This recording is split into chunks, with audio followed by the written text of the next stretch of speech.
Good evening. Welcome to the October 21st, 2025 Millis School Committee meeting.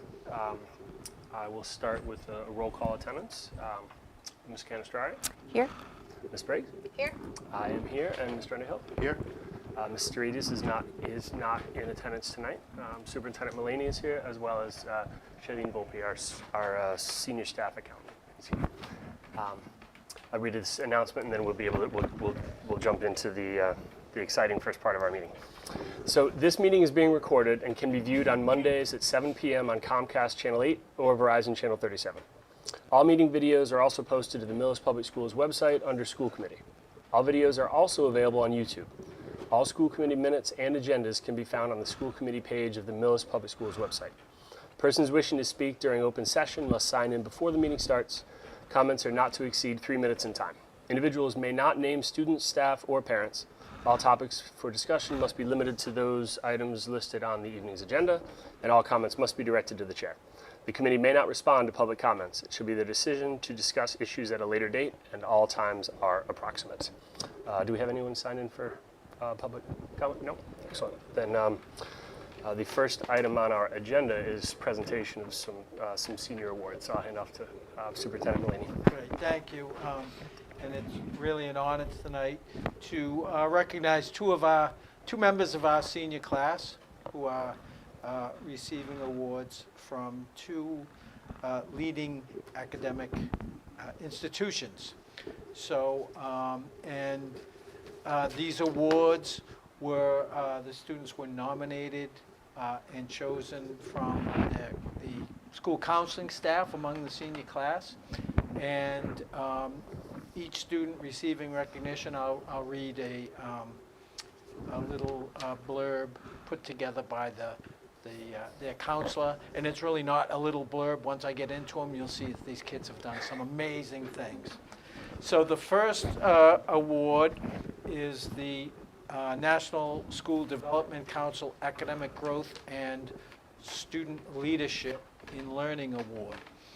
And I'll read what the counselor has written, and then the recipient can come up and receive the award. Then we'll have an opportunity for the student and the student's family to come up and take some pictures, and then we'll do the next one. So the first one, as I said, is the National School Development Council Award. And we're recognizing Dylan McGuire with this award. From Dylan's counselor, Dylan McGuire is an exceptional individual and the perfect candidate for the National School Development Council Academic Growth and Student Leadership in Learning Award.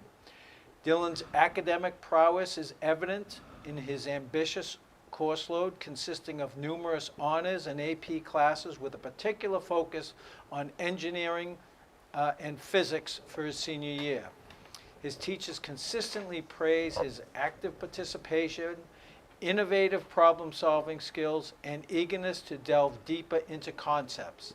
Dylan's curiosity extends beyond the classroom as demonstrated by his self-taught coding endeavors since his freshman year. The impressive projects he has undertaken, from creating a chess engine to developing a basic game engine, showcases his ability to apply theoretical knowledge to real-world applications, a skill that will undoubtedly serve him well in his future studies and career.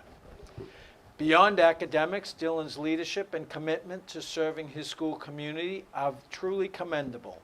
As Vice President of the National Honor Society, he plays a pivotal role in fostering a culture of learning, growth, and service within the school, managing both the NHS tutoring program and various fundraising initiatives.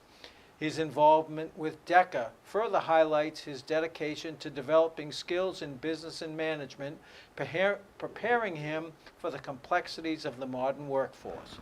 Dylan's contributions extend to the athletic field, where his leadership shines as captain of both boys football and hockey teams. His progression from JV football team MVP to varsity football captain is a testament to his perseverance, teamwork, and ability to inspire others. Dylan's athletic accolades, including Hockey Rookie of the Year and League All-Star, reflect his dedication and skill while his role as captain underscores his ability to lead and motivate his peers. In addition to his academic and athletic commitments, Dylan is deeply invested in his community. His volunteer work, ranging from coaching young athletes at the Mohawk Clinic to supporting high school drama club productions, demonstrates his selflessness and willingness to contribute to the betterment of those around him. His involvement as a science fair judge at the middle school and in organizing school events showcases his initiative and ability to balance a demanding schedule with a genuine passion for service. Dylan's ability to navigate a rigorous academic schedule, coupled with his intellectual curiosity and leadership skills, make him the ideal candidate for this award. Congratulations, Dylan.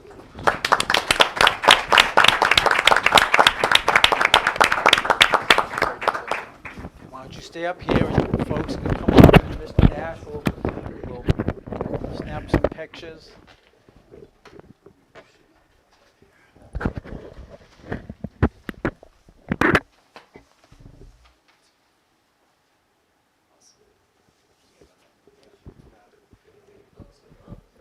Yeah, and we can get the whole, we'll picture you with the whole committee. Yeah. We could get out, we could Sure, get out. yeah, and we have a select board member here too.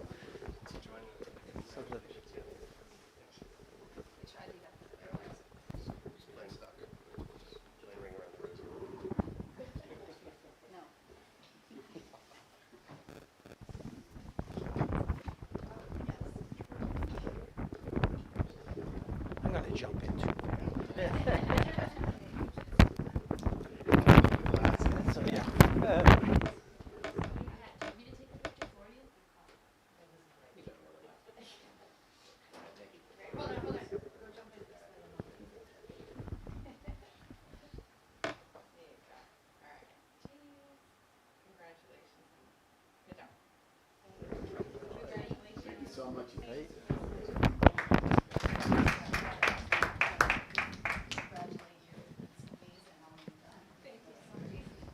Thank you.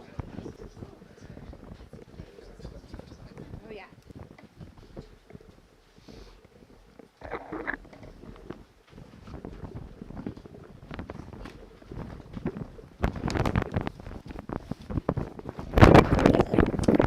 And next recognition is the Massachusetts Association of School Superintendents Academic Excellent Award.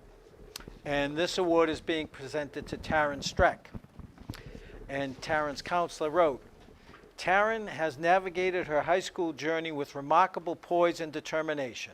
She is a multifaceted young lady whose strengths in leadership, service, and academic excellence make her the perfect choice for the 2025 MASS Certificate of Academic Excellence. Over the course of her high school journey, Taryn has consistently demonstrated an unwavering commitment to academic excellence. She is currently undertaking the most rigorous senior course load our counselors have encountered, including 6 AP classes, all while maintaining straight A's and high honors each year of high school. Her intellectual curiosity and determination have driven her to excel in each subject, a testament to her disciplined study habits and ability to thrive under pressure. I lost my spot. Beyond academics, Taryn's involvement in various extracurricular activities showcases her multifaceted talents and leadership abilities.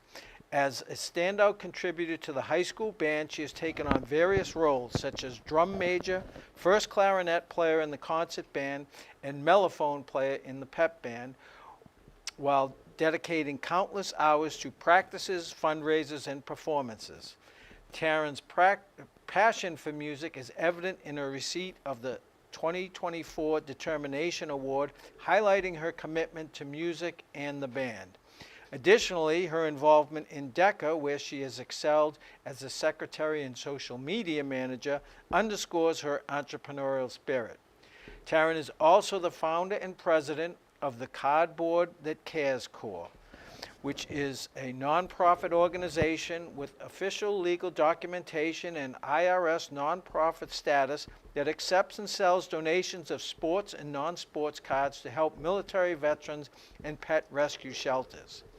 Taryn's contributions to the school community extend even further through her volunteer work with the Millis Community Media Workshop, where she provided programming for the Millis Community Media Channel, created a documentary to promote the Millis High School Band, and worked with Millis Community Media to learn pre-production, filming, lighting, and editing skills.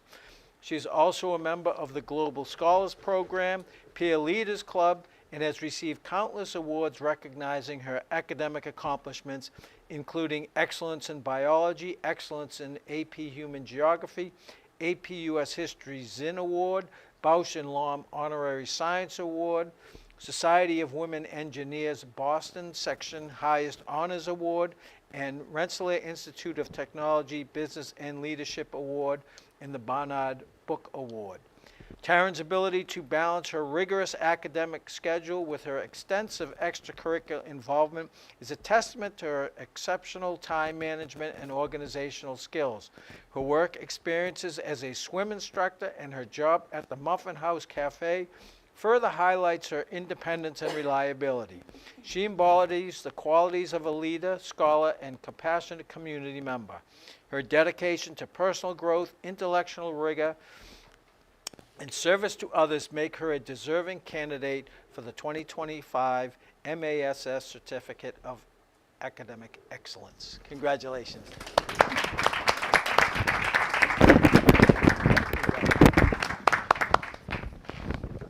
Okay, come on up.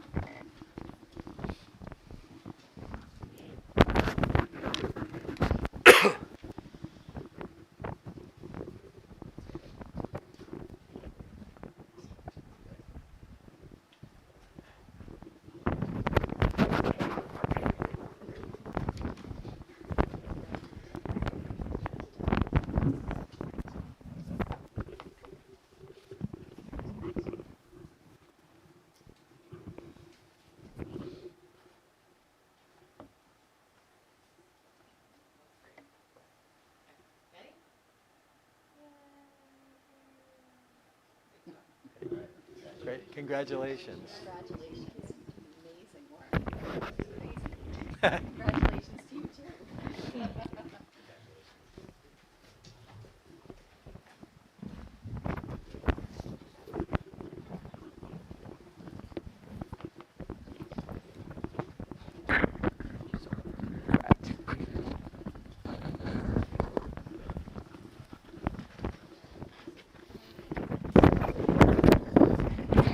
I'm exhausted just reading all their accomplishments.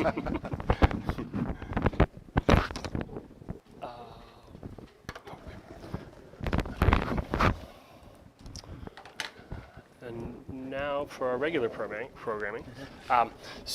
Next we will welcome our student representative, Jocelyn.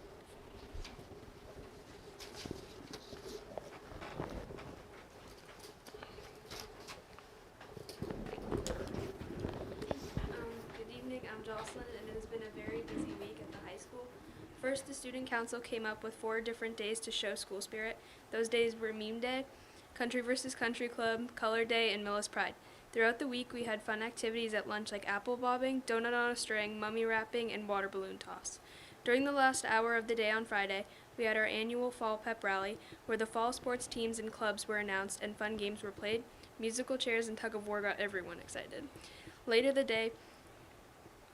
day, we had the homecoming football game, where the theme was Green Out for Mental Health. Even though the football team lost, it was a very enjoyable game.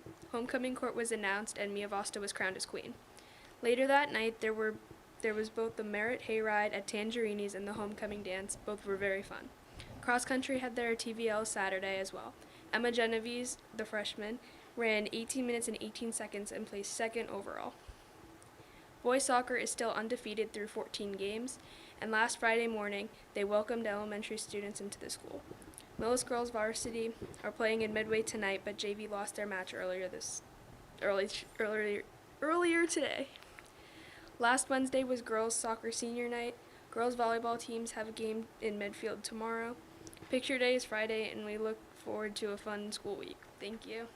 Thank you. Thank you very much. Jocelyn, did you have a favorite event at Homecoming Spirit Week? The pep rally was really fun, and it was really fun to watch musical chairs. It was very competitive. Thanks, Thank you. Jocelyn. Thank you, Jocelyn. And Ms. Copese, our teacher representative.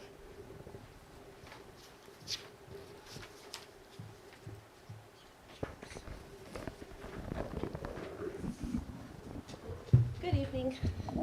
Hi. All right. We'll keep it brief tonight because I know you have exciting school improvement plans coming up. So, from the Clyde Brown, on the 9th of October, the first grade English classrooms had a special visit from Millis with a Mission and their 2 donkeys, Flossie and Bucko. The donkeys came and delivered books, graciously donated by Laura Doherty and all the book fairs, similar to the Biblioburo did in the first grade Wit and Wisdom text, Waiting on the Biblioburo. The students not only got to keep a book, but they were also able to brush and pet the donkeys. So a big thank you to the Home and School Association for funding this special activity and for the Home and School volunteers for helping out. First graders were also taking turns visiting the Millis Public Library this month to learn more about how libraries work in general. The school counselors at the Clyde Brown are continuing to work with our grade level lessons each month. They will cover a range of SEL topics over the course of the year with grades K through 5. Last Thursday as well, the CFB held School Picture Day. It was great to see all of the students' smiling faces. And we also had the Park Street Book Fair last week for students. Through this book fair, the students were able to bring 2 authors in to speak to students this year. From the middle school, grade 7 will be taking a field trip to the YMCA on the 21st, which was today, and the 23rd, with half of the class going one day and half of the class going the other day. We did have some date changes due to fun weather. Grade 7 Spanish is currently wrapping up their unit about their classes and their school schedules. Students are practicing asking and answering questions using the correct AR verb conjugations. And in grade 7 Spanish Immersion, they are writing a dialogue about 2 people traveling in an airport. Grade 6 ELA has finished writing essays about heroism in Greek mythology, and they are reading about stories on survivor skills for nature. And in grade 6 Science, they are learning about atoms and elements and have created a giant periodic table of the elements, which is very exciting, of course. Grade 6 Social Studies are beginning a unit on the geography of water in the Middle East. They'll be analyzing maps and videos to learn about water needs and water-related challenges in the Middle East as well as around the world. And grade 8 ELA is reading Fever 1793, a historical fiction novel about the yellow fever epidemic in Philadelphia. At the high school, our school resource officer did a guest appearance in Ms. Cheney's anatomy and physiology class discussing modern forensics. The students were fascinated with her breadth of knowledge as well as the cutting-edge techniques that were shared. We have parent-teacher conferences on Thursday the 23rd, which I would be remiss if I didn't add that that is also Mole Day because it is National Chemistry Week right now. Does anybody remember their chemistry and understand why 1023 might be Mole Day? Anyone? Anyone? 10 to the negative 20. Close. B mole is 6.022 times 10 to the 23rd. Bob gets props. I think you sat in my mole lesson like every year for like 10 years, if I'm not mistaken. Only part of it stayed, but that's okay. on me. It's okay. It's all good. And on last Saturday, 70 juniors and sophomores took the PSAT MSQT at Millis High School. The PSAT helps prepare students for their SATs, and of course the NMSQT portion of it is the National Merit Scholarship Program portion of it. Last couple of weeks, students in Spanish 3 have been studying food and food preparation, and they will be creating cooking videos at home in the Spanish language. Mr. Carter would like me to share that the Scholastic Book Fair, which displaced us last meeting, if you remember correctly, earned the library $1,000 in Scholastic Bucks. That will be used towards new titles, supplies, and displays. Ms. Bartley is deep into the production work for A Christmas Carol, which will be the weekend of November 21st and 22nd. And obviously Nutcracker is in full tilt as well. So we're excited that'll be the weekend after Thanksgiving. And Jocelyn is sort of too shy to tell you this, but she has become a rehearsal assistant for probably a good 80% of the rehearsals. So as many of the rehearsals I'm at, Jocelyn's at almost as many of them with me. Any questions for me this evening? No. All right, it's been lovely as always. Thank you you. very much. Thank you. Thank you.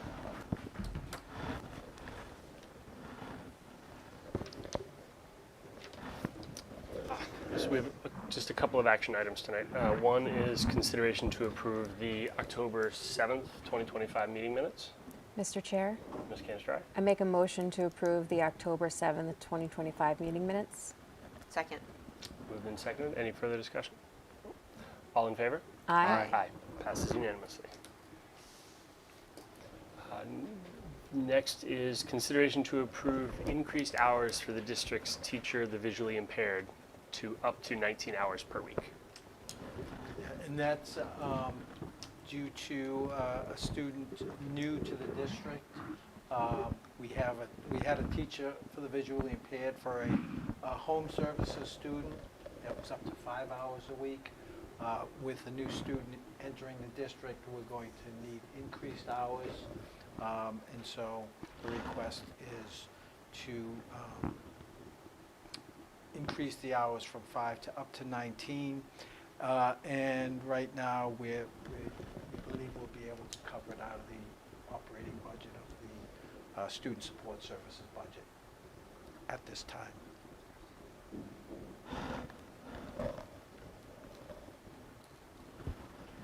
Mr. Chair, Ms. Briggs? I make a motion to approve the increased hours to the district's teacher of the visually impaired to up to 19 hours a week. Second? Moved and seconded. Any further discussion? Nope. All in favor? Aye. Aye. Passes unanimously.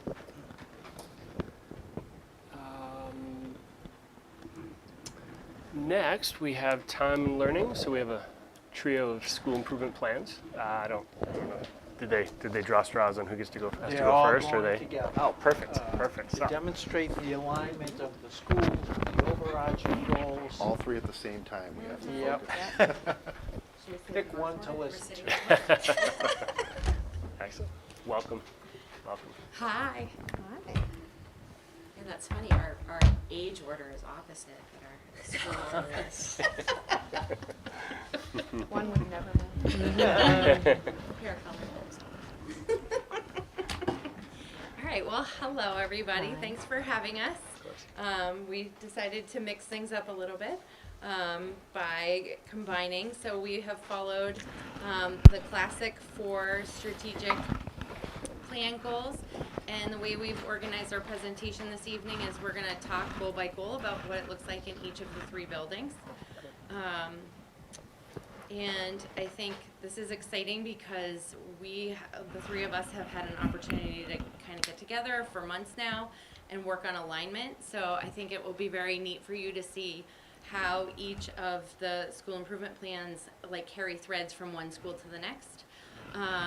Our school improvement plans are in your packet. They're much more robust than what we're going to present tonight. Tonight we're just going to highlight one action item from each goal for each building. But please feel very welcome to ask additional questions or probe or anything.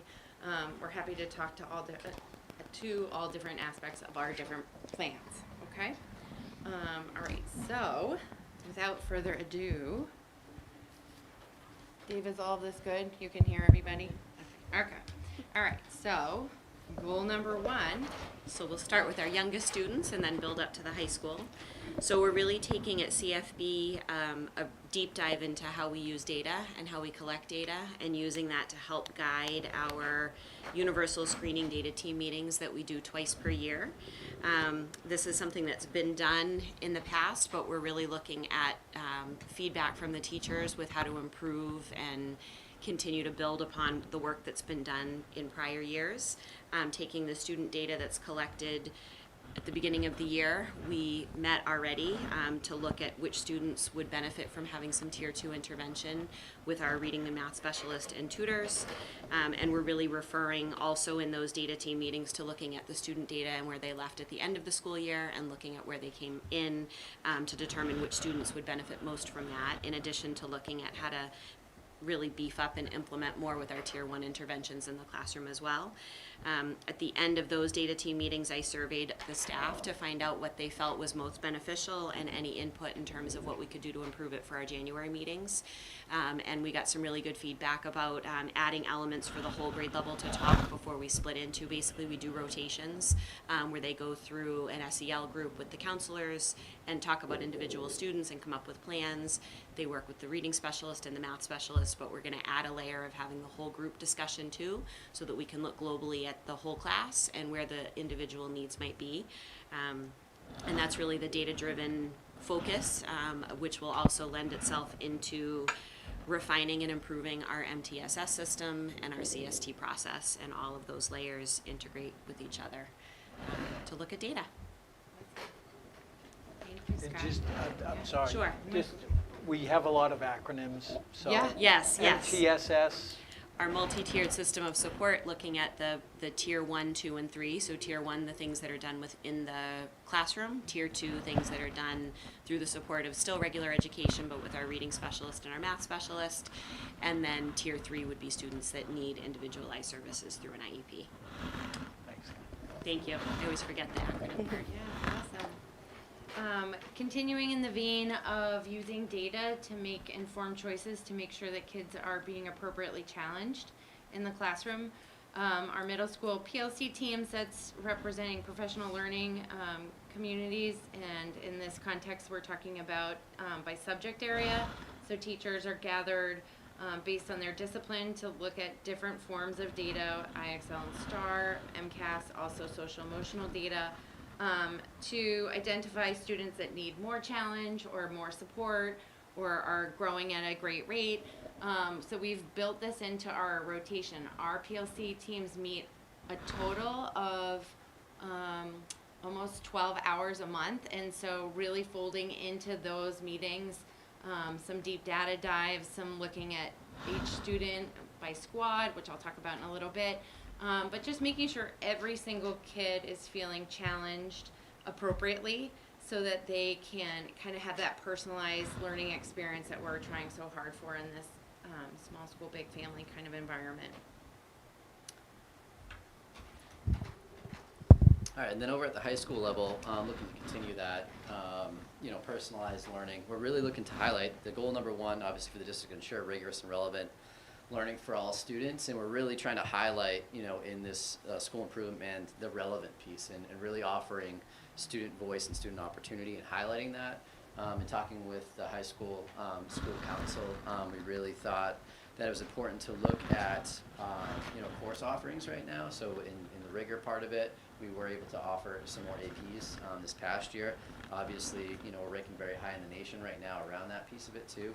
We also want to make sure that we're offering different course offerings at different levels so that there's a balance there, because as we are a smaller school district and our staffing, was decreased over the last couple of years, it makes it very challenging to have that balance. So that's something we're looking to serve all students on that and get input on what students want to be taking. So that's an important piece of that. What we highlighted here, for you is kind of that increase and amplify opportunities for student voice. So we're looking to establish kind of a principal advisory council. I work a ton with the student councils, but I also think it's important to include other voices. In a principal council, I've seen this done well at other schools, where they're having varying experiences to get more feedback from students. In that way, we can create a better experience for all of our students, not just a certain group of students. We're also looking to do an advisory council for athletics as well. So sports has been a big focus for our school, and we feel like giving students more voice and opportunities to lead is really important, and build curriculum around that. So most of the things you can see at the high school's first goal is around gaining student voice, as well as we're going through the NEAS process now. So we threw that survey out there as well, but just gaining voice from the community and parents as well.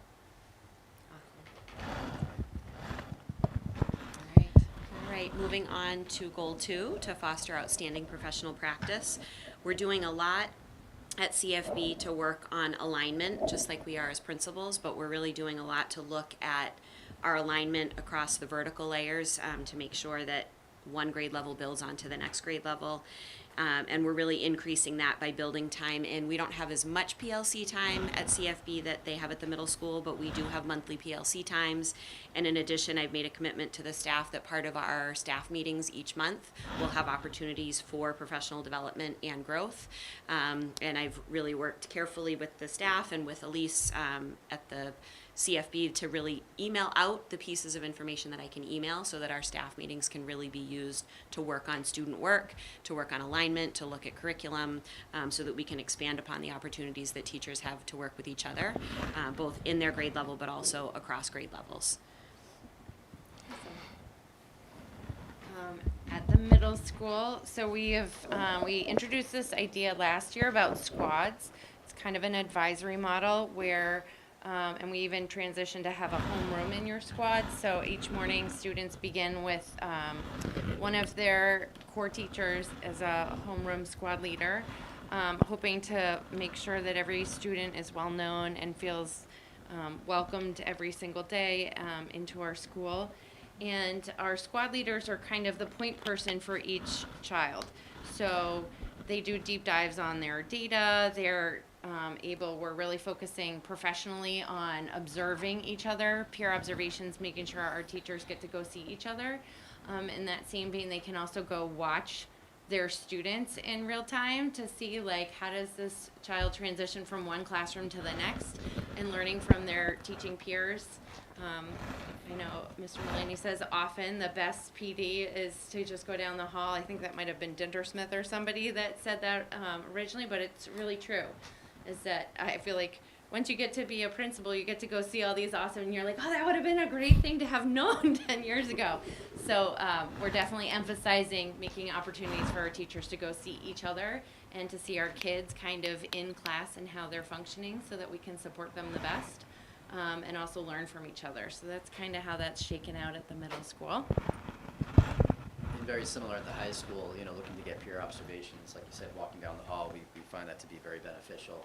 And that kind of folds into highlighting the Tier 1 interventions. Some of our staff members, with the students' profile changing now with AI and different technologies and attention span and things of that nature. We're really looking to kind of target our Tier 1 interventions, for this upcoming kind of go around. Really looking at initiation. One thing that students in some of our high schools are struggling with is initiation and actually getting into school, feeling comfortable in there too. So we're looking to approach that differently and get some more professional development around those pieces. That's our focus for us. Great.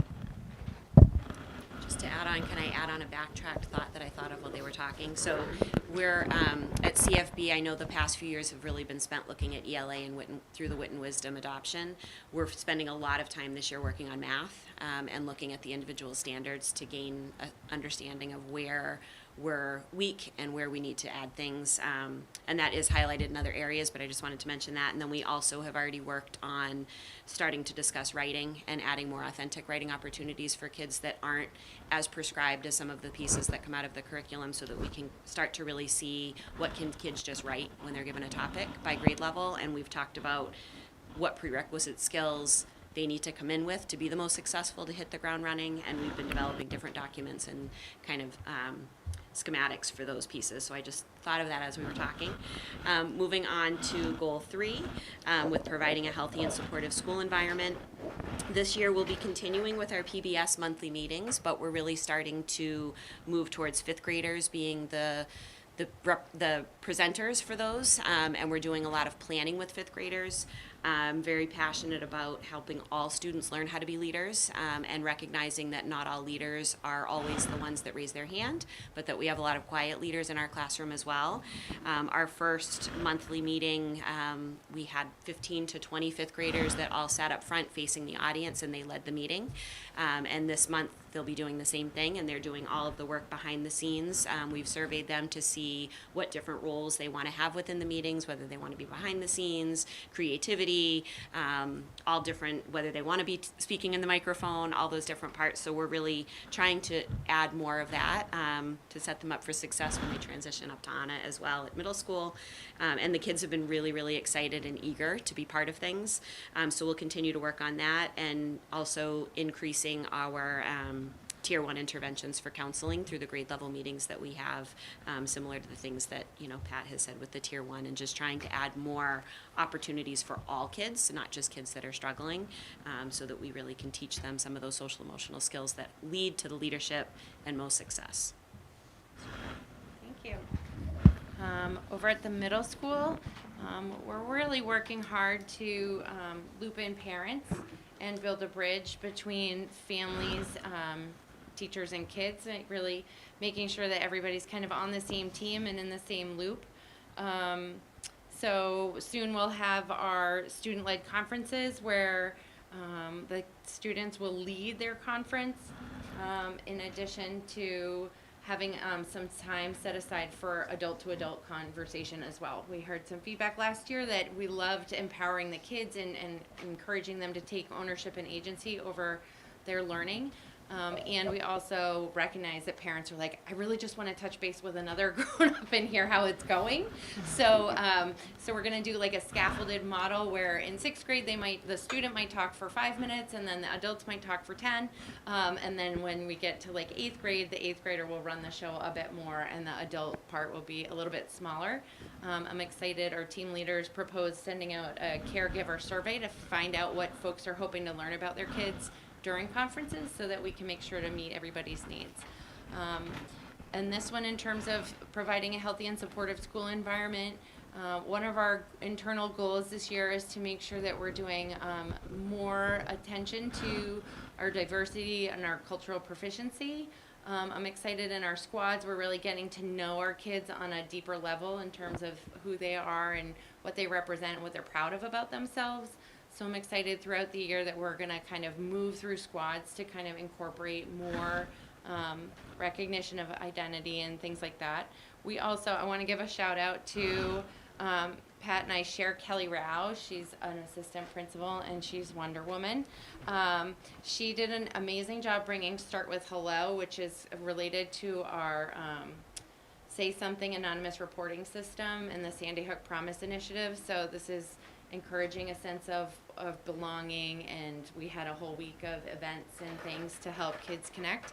And then we're also going to have a No Place for Hate, which is an anti-discrimination and things like that coming up in the fall, and those are both initiatives brought into our school from Kelly Rao. So she does a lot of work and brings a lot of wonderful things to our school, so I just want to make sure to mention that. But I feel like we do a lot of different things to make sure the kids feel supported, and if anybody's watching, and we always want to know, so don't hesitate to pick up the phone if there's a concern. Yep. And then over at the high school, in our school improvement plan last year, we feel like we have a really robust group of partners around mental health, just to name a few. So Mass General Hospital, Kyle's Cares, Signs of Suicide, Good Samaritan, the Gen Foundation, and then services here in town. So we feel like that's really, really robust. So something that we were focusing on is the opportunity to improve and just continue to work with. We have a fantastic school resource officer and Officer Manganello, and then we have a wonderful relationship with the police department. They had done a presentation for parents that were available the other day, but really kind of looking at, we have in the past, like last year, we practiced a lot with fire evacuation and drills like that, and we're really looking to kind of making sure that staff and students, are feeling, safe around lockdown drills and those types of procedures too. So we're really just kind of looking to other opportunities to improve around that. So we're looking into that. We are looking to have our students go through a lockdown drill as well. Our staff had a really robust training on October 10th with Chiefs of Fire and Officer Manganello too, and staff was able to practice that. So that's something that we're looking to expand upon and have multiple drills around staying in place in lockdown. I just have a question about that. So, just like out of curiosity, because you guys are in one building, so when there's a fire alarm, I'm assuming it goes off in both buildings, right? That's So, do you guys like coordinate those things with the kids? Like, I know it's different at the elementary school level and how you talk about fire alarms and intruder drills. I don't know what it's like at the middle school versus the high school, and like, I'm just curious about how that works when you have to have a drill because you have one building with two different age groups. Yeah, it's a good question. So we have zone captains essentially, so they have walkies, where, you know, it could be middle school, reporting to, a high school staff member. Let's say if this high school staff member is the zone captain, you know, either it could be either Anna, myself, or, Kelly Rao, who are typically kind of, you know, leading that piece of it, and then the, zone captains will report into that. So we do have middle school and high school, let's say, in the back in the same area where those will report to there. So it is together. Can you like explain to the kids the same things, right? Like, for example, like in a lockdown drill that you do at Clyde Brown, it's very different wording and how you explain what that is. Like, are you changing your wording? I guess I don't know if the intercoms are interlaced between the two buildings either, but like when you do something like that, I'm just curious how you like scaffold from a 6th grader to a 12th grader so they both know the same things are happening at their learning level, I guess. Yeah. Yeah, and that's where we're, you know, so that's why in just working with the police department and the vocabulary that we're using, like, so everybody knows lockdown, right? So that's gonna be at the middle school and the high school, so that's gonna be meaning the same thing. Stay in place, it's the same thing, so they understand kind of that piece too. Obviously, different grade levels process differently, and, you know, teachers can have different interactions around that piece of it too. But I would say our staff has all had the same training. They actually trained our high school and middle school staff over at CFP too, because we do have staff members that go over there. So we actually got both training in this building and that building, so that we all have an understanding of that. Like you said, the elementary is obviously a different level at that. I think the high schoolers may also have a lot. Like, I get questions today, you know, around that. Hey, in this situation, what would we do? Where I might not get that same question from a 6th grader. Right, exactly. You know, too, but yeah. I think the teams in the middle school also, you know, in preparation for these things, the grade level teams talk about what's appropriate for that grade level. I don't want Yeah. to speak for Anna. Yeah, I think Chief Sapphire said it best, is that, you know, as long as we're coaching the kids to listen to the adults in the room, the message can be developmentally appropriate to the teacher who knows the kids best. But also to answer like a logistic issue, so yes, our PA system is linked. Like in the mornings, we both can like be giving simultaneous announcements, 1st floor, 2nd floor. But if any time we need to page like the entire building, even bothering Shalene and Bob, we can, you know, like if there's something dangerous. So there's different tiers of how our PA will work to alert everybody. But yes, if we have a fire drill, it's the whole building, everybody's going out and all that sort of thing. But the language, you know, I feel like they definitely learn from a young age of like a shelter in place. And that can be anything, and I think we really do a nice job of prepping kids that, you know, somebody just might need privacy. Like, it doesn't necessarily mean anything's wrong. You know, like, I think the way, you know, unfortunately, kids have been raised through schools all of this time now. Like, they're very used to a shelter in place, and, you know, okay, we're going to close the blinds, we're going to, you know, keep doing what we do, but, we, you know. So I think, you know, even just pivoting to, okay, this is a lockdown. You know, why we lock down. It's just, you know, so that we are, you know, feel safe and supported, and, you know, we don't have to get into, you know, the world out there. Right. Okay, thank you. I'm Yeah, just no, curious. I appreciate it. Yep. All right.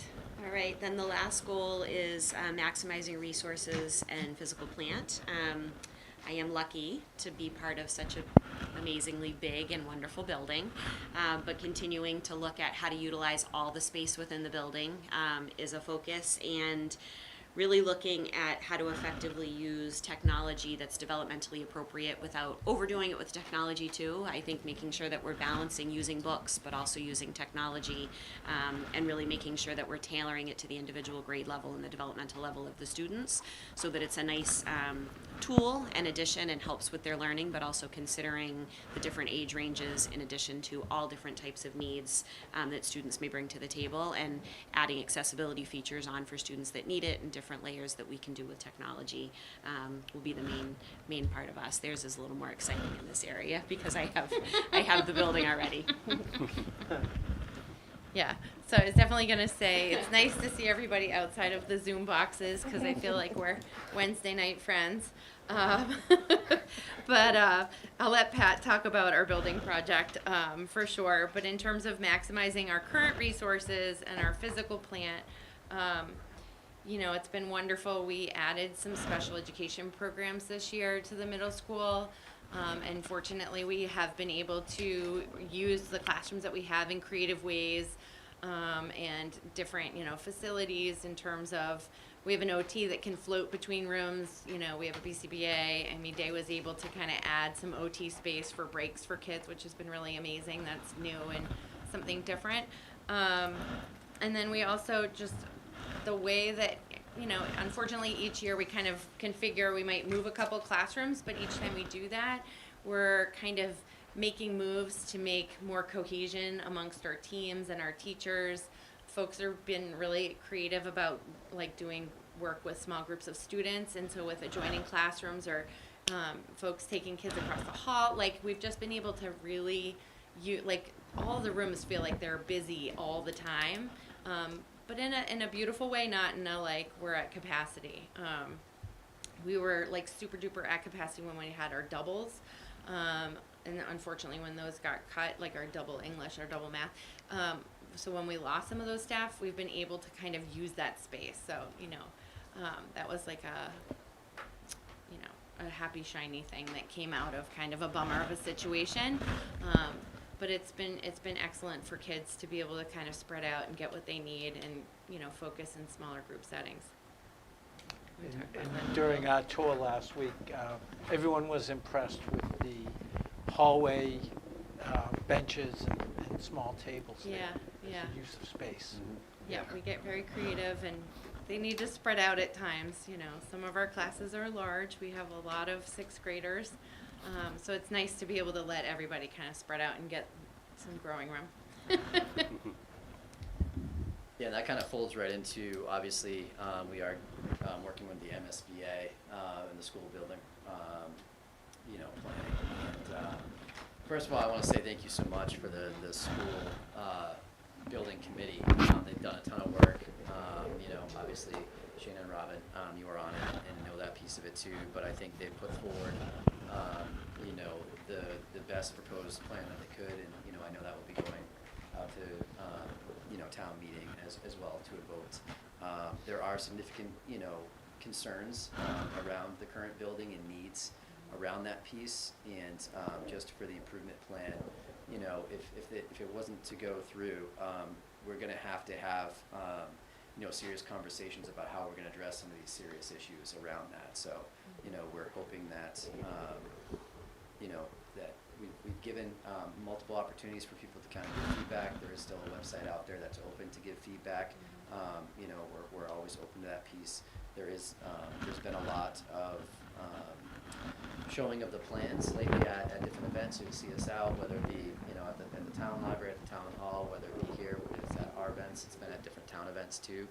So we just encourage people to kind of get plugged in to make the best decision, you know, around this. But there are going to be things that need to be replaced and fixed, no matter which way the vote does go. So that's just something that is on our minds, and obviously we want to make sure is noted in our improvement plan. And I believe we have one more community forum, and there will be tours before and after, so if people are curious, there's still ample time and opportunity to learn more about this proposed project and stuff like that. That's next Tuesday. It'll be, in-person part is right in this space here. I just have a question about one of the things you talked about real quick, Sure. Sky, about the technology. Mhm. I would like to plug typing class in technology because that is something I think that we skip over, and none of the kids know how to type, and they're doing they're that. techie. So like if there's any technology need, it's typing. Nobody knows how to type, and I think they do it for like 30 seconds in 1st grade when they first get their Chromebooks or their iPads or whatever they're using now. And then we kind of forget about it, and so Sure. I think we need to reinforce that so that we have better typing skills for all of the things that we're asking them to type up in the higher up levels that we're doing. That's my just 2 cents on the technology. They can do anything with their thumbs. Yes. It's crazy, right? No, that's a good point, and I can even, I can talk with the teachers about ways to integrate that in, and then also share free resources there's lots of free typing things that I can share out to parents as well, and encourage that practice in both places. So thank you for that feedback. That's my only thought about that. Yeah. Otherwise, I'm like, screen free is great. Right. And I think it's all about using it in a way that's a tool, Yeah. so that they build good habits with it, and they can start to differentiate when do I need this versus when is a book better versus paper or typing, because that is I'm way older, so I didn't have them when I was in school, and they do need them, and they need to know how to use them and really how to think critically about when it's needed and when it's not. So the appropriate use of it is important, but the typing is the best class I had in high school. I use it every day. I know. Word Same. processing class. is Right? what Yeah, mine it called. was, Yeah, and that was a that's- big deal. Yep, I'm with you. I actually learned on an actual typewriter. Same. So I'm metal. Yeah. With the little, the Yep. backup And she'd thing. walk through the and- ails and make sure you were not looking Yes. at your paper. Yes. Only You looking made at a your paper. mistake on a letter, you hit Yep. backspace and slam the key again, just hit the tacker. I'm sure Thank you guys so much. Thank you. That Yes, was Thank thank you. you. Thank you. Doing it like this was A little nice. different, right? Yeah, yeah, I like it it. worked. Three amigos. It worked, yeah. Ties yeah, it in. Well done, I appreciate that. Thanks for having us. Thank you. Do we vote on, I forget, do we vote on these improvement That's plans? just a Yeah, presentation. okay, that's what I thought. So the next up on the agenda is the chair report, and I will hand it off to our wonderful school building committee members for an MSBA update. Yeah, that was a great Okay. segue Yeah, from perfect. Yes, Patrick, it right into our was. MSBA. We're gonna do our MSBA update now. Okay, so a virtual community forum was held last Wednesday on the project. The 54.6% effective rate of reimbursement presents a great value for the community.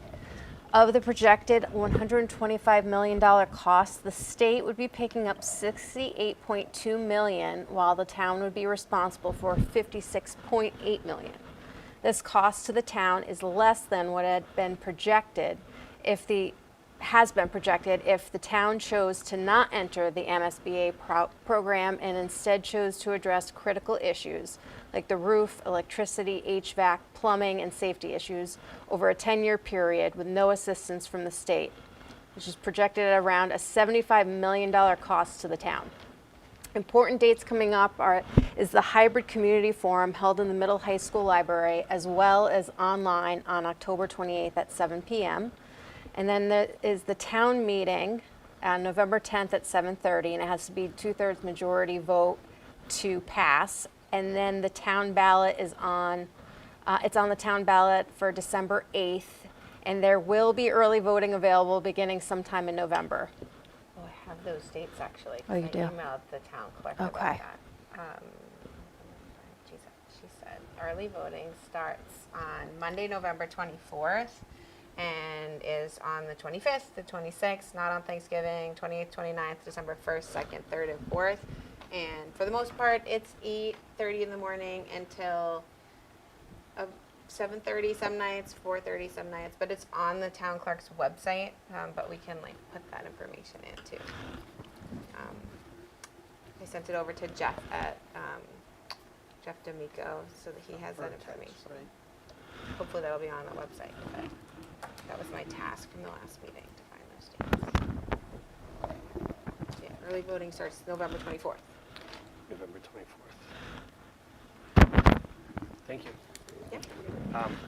The superintendent report is up next. Okay, just a few things. We have updates from the collaboratives wherein the Tech Collaborative and the Accept Collaborative, the updates and financial reports, those are in the packet.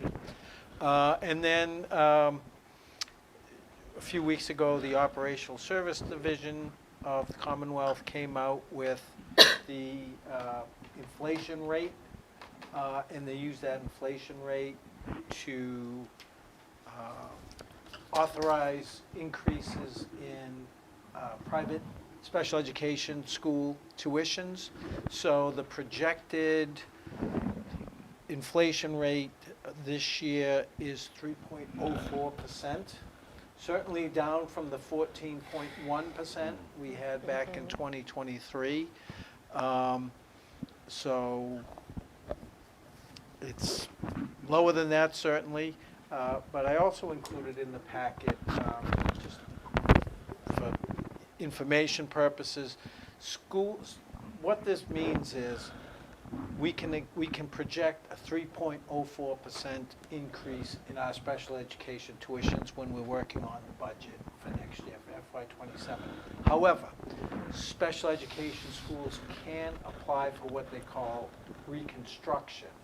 And they petitioned the Operational Service Division with reasoning why their tuition should be reconstructed to be more than the 3.06%. You may remember last year we had a school that actually raised its tuition in November of that year. We have noticed this year from one provider that they intend to seek reconstruction from the OSD that would effectively increase their tuition by 27%. It's unbelievable. Obviously, it's something that it's a budget buster. And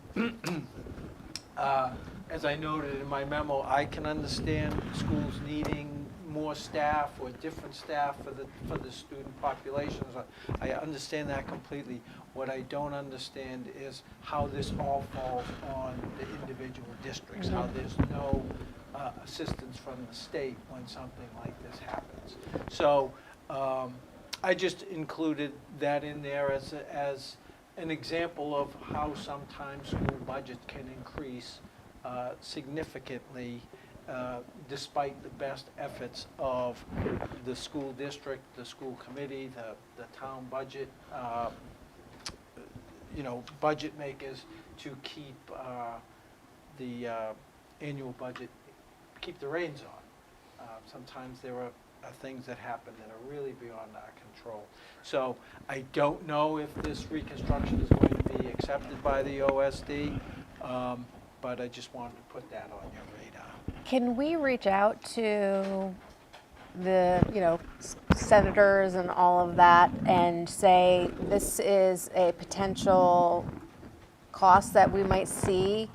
They put pressure on whoever would approve that? Yeah, Like to and- be like it's inappropriate? Yeah, as we're speaking, the legislative arm of the Massachusetts Association of School Superintendents is doing just that. Okay.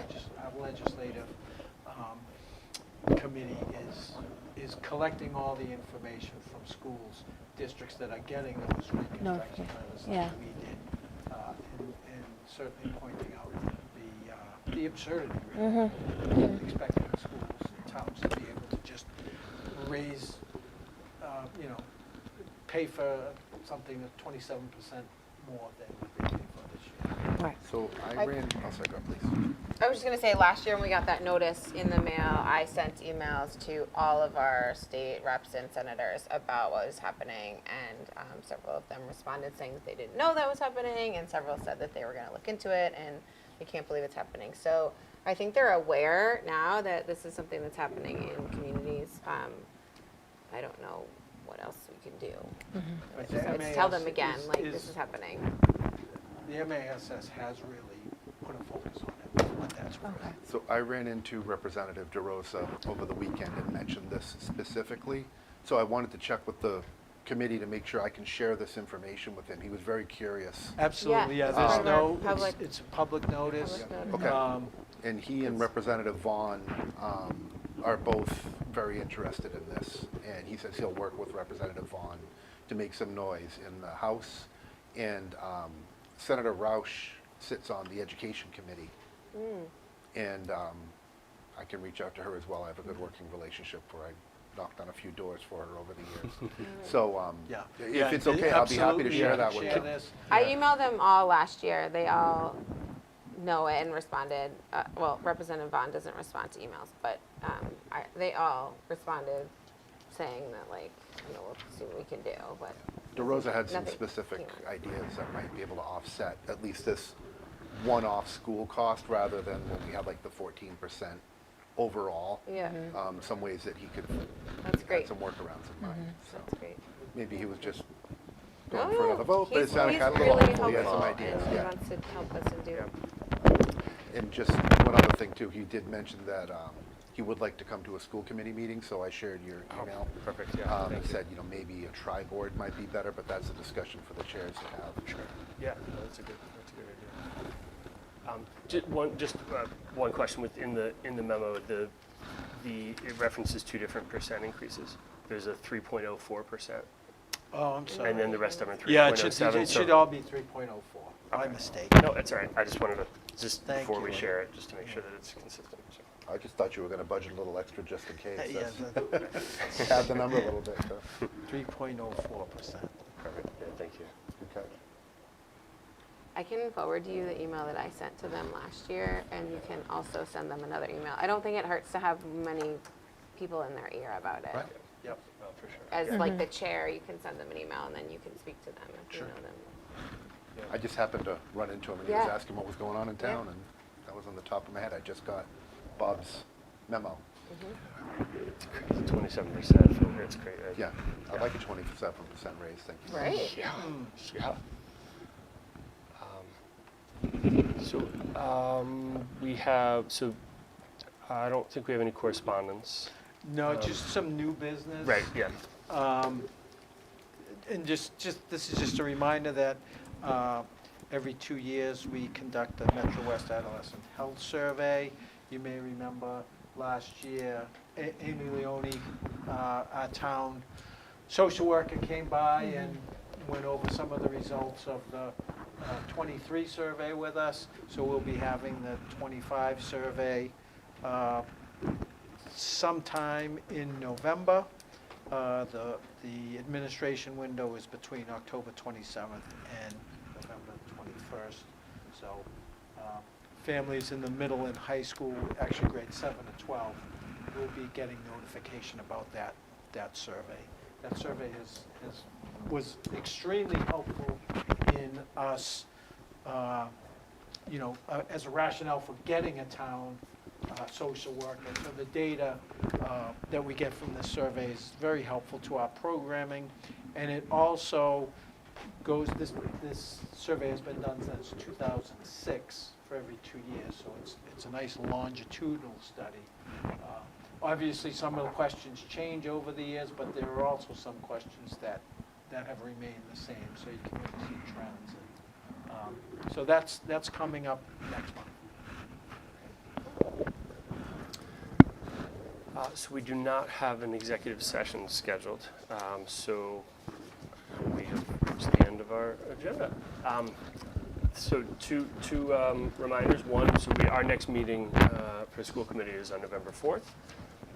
And before that, there is, again, just every reminder, there's a community forum that's a hybrid community forum for the school building project, October 28th at 7 o'clock here in the middle school, high school library. And that is everything I have. So we I can. think our next meeting, we're planning to have a special guest come back and present the MCAS data to us, Maureen Knowlton, who's been working as a consultant with Sorry, the I'll miss data. Hopefully she can make the drive up from the Cape and present some of the MCAS data for us. Great. Mr. Chair, Ms. Canstrad? I make a motion to adjourn. Second. Moved and seconded. Any discussion?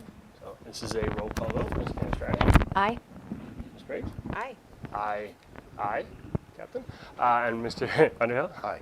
Excellent. We are adjourned. Again, November 4th is our next meeting, and the community forum on October 28th at 7 o'clock here in the high school. Thank you. Thank you. Good Thank night. you. Thank you.